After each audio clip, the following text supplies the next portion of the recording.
Now, US President Joe Biden has issued an executive order to block irregular migrants from claiming asylum at the US-Mexico border. The measure allows officers to quickly return people across the border or to their home countries as long as illegal crossings average at least 2,500 a day. So today, I'm moving past Republican obstruction and using the executive authorities available to me as president to do what I can on my own to address the border. Today, I'm announcing actions to bar migrants who cross our southern border unlawfully from receiving asylum. Migrants will be restricted from receiving asylum at our southern border unless they seek it after entering through an established lawful process. Migration is one of the thorniest issues in this election year, and one where Mr. Biden's Republican rival, Donald Trump, is seen as tougher. The president's plan would shut the southern US border to asylum seekers when numbers of arrivals become too high for border guards to process. Crossings have risen considerably since Mr. Biden took office, peaking at 300,000 in December, but they've fallen in recent months. In a recent poll, Americans said immigration was the most important problem facing the country.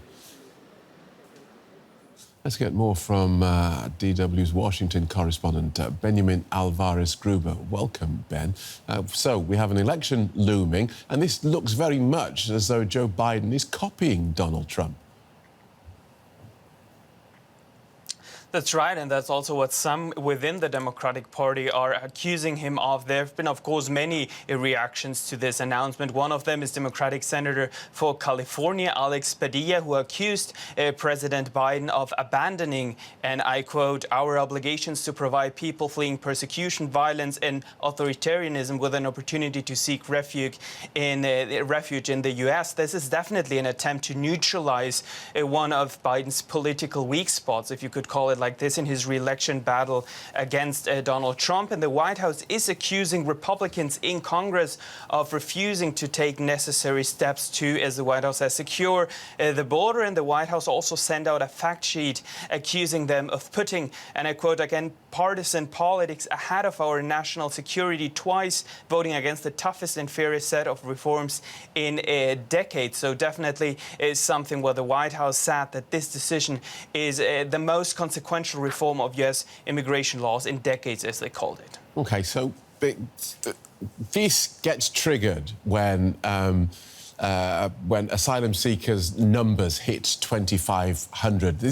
Where does this number come from? Because it just seems weird, and one presumes that this is not going to play well with the Democratic electorate.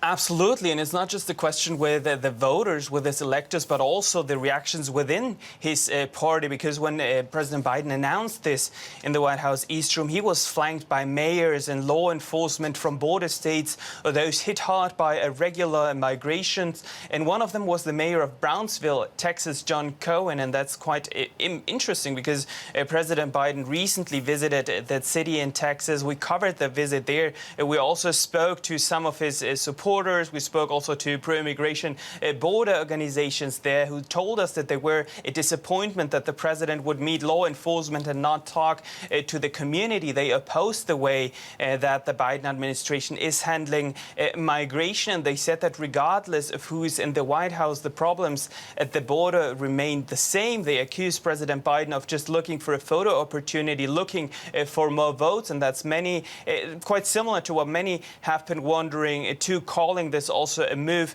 to get more voters ahead of the presidential election. ACLU, the American Civil Liberties Union, has already said that it will sue the Biden administration, accusing this action of taking the same approach as the Biden administration. So will Republicans be able to claim this as a victory?